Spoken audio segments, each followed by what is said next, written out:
Part 1 मध्ये बनवलेल्या सारणापासून आज आपण बनवणार आहोत खुसखुशीत अशी पुडाची करंजी। त्यासाठी मी 1.5 वाटी मैदा घेतला आहे, 4 चमचे तेलाचं मोहन आणि मीठ घालून छान मऊसर मळून घेतलेला आहे।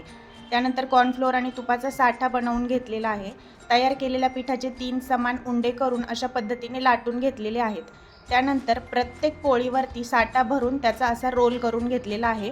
सुरीने अशा पद्धतीने कट करून त्याचे छोटे छोटे गोळे बनवून घेतले आहे। आता पलटी न करता ह्या गोळ्याच्या छान अशी लाटी लाटून त्यामध्ये सारण भरून व्यवस्थित बंद करून करंजी करून घेतली आहे।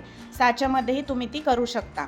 त्यानंतर मध्यम आचेवरती व्यवस्थित ह्या करंज्या तळून घ्यायच्या आहेत, जेणेकरून त्या क्रिस्पी राहतील। तळताना अजिबात घाई करायची नाही, नाहीतर थंड झाल्यावरती त्या मऊ पडतात। आता ह्या करंज्या गोल्डन रंगावरती आपण तळून घेणार आहोत। एकदम क्रिस्पी आणि पूड फुटलेल्या खुसखुशीत करंज्या तयार झालेल्या आहेत। आवाजावरून तुम्ही ओळखू शकता। पार्ट 1 बघितला नसेल तर नक्की बघा। पार्ट 3 साठी अवश्य फॉलो करा।